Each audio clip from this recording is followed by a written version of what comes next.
Hello বন্ধুরা, আবার একটা নতুন ভিডিও আমি নশন আপনাদের সাথে। আপনারা দেখছেন অজানা ইতিহাস।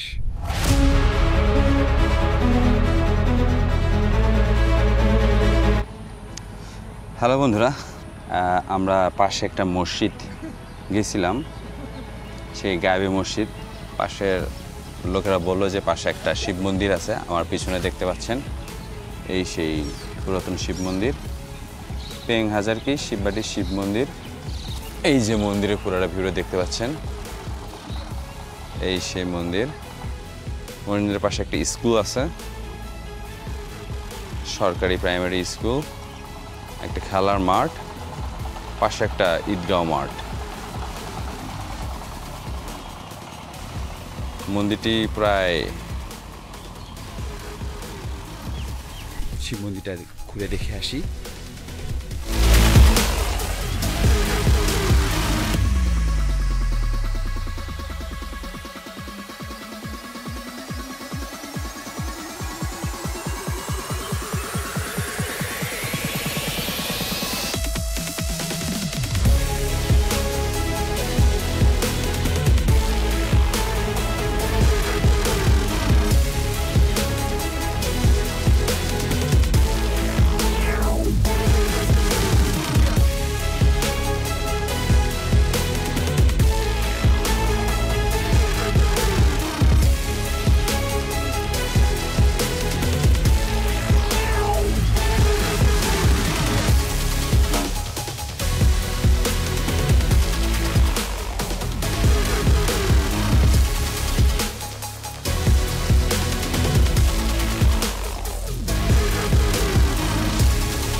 দেখতে পাচ্ছেন পুরা মন্দিরটাকে এই বট গাছে, সরি পাকুড়ের গাছ, পুরা গাছটা মন্দিরটাকে গ্রাস করেছে। চুন সুরকির দ্বারা নির্মিত এই মন্দিরের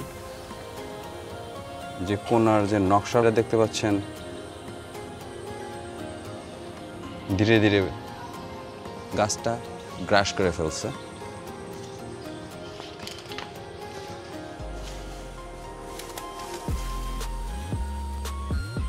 ধ্বংসের দিকে।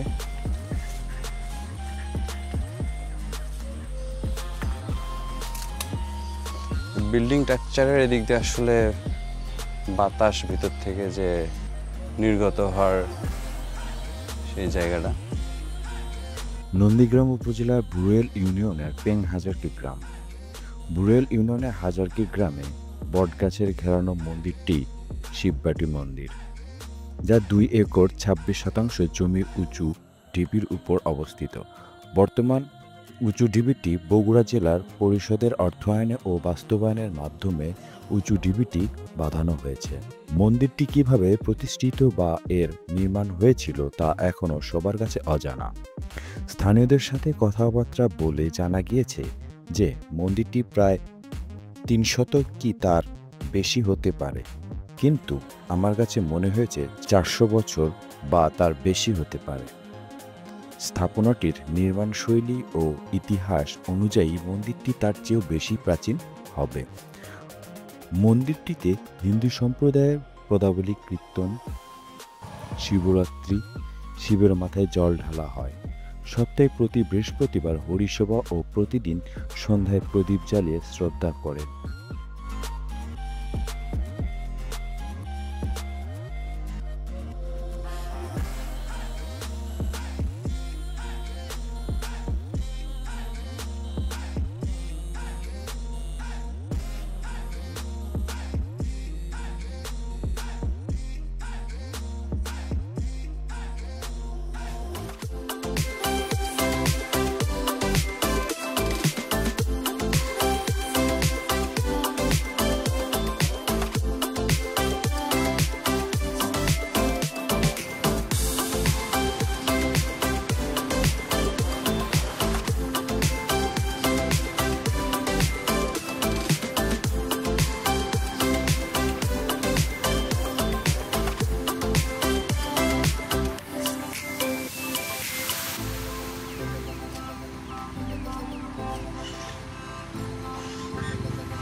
আপাতত চলে যাচ্ছি এই শিববাড়ি মন্দির থেকে। আবার কোনো নতুন একটি ভিডিওতে দেখা হবে।